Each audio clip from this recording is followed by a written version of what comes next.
mahsyar. Ada 3 lagi mahkamah yang kita kena lalui.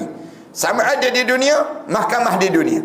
Kemudian masuk dalam kubur seorang-seorang. Jawab seorang-seorang dalam kubur. Ni kamu pergi ke mana?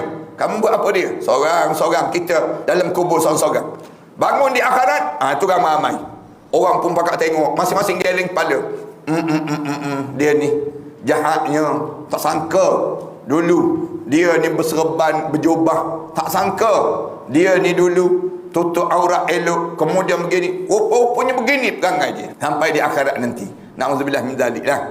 Kita ni biar jaga, biar sama dengan mulut kita, dengan perbuatan kita tu, kita sentiasa jaga.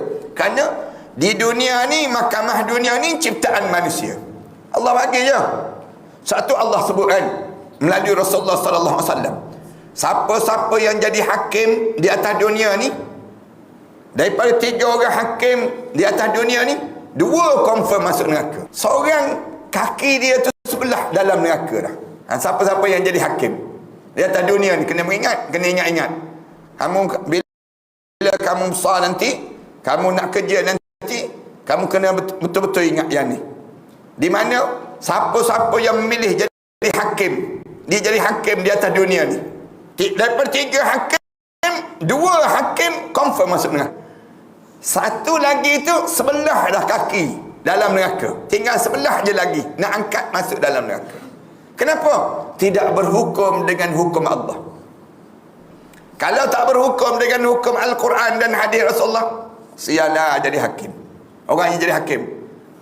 Ustaz ni belajar, saya ni belajar di bidang ni lah, bidang Islamic law di Universiti Al-Azhar Mesir.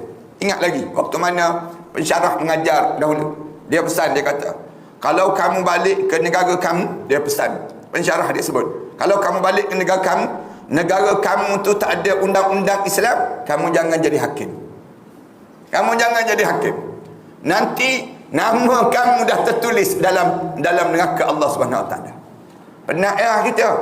Kerana berhukum dengan hukum yang tidak syar'i, tidak hukum Allah. Kalau tidak berhukum dengan hukum Al-Quran dan hadis Rasulullah, naiklah pada diri dia.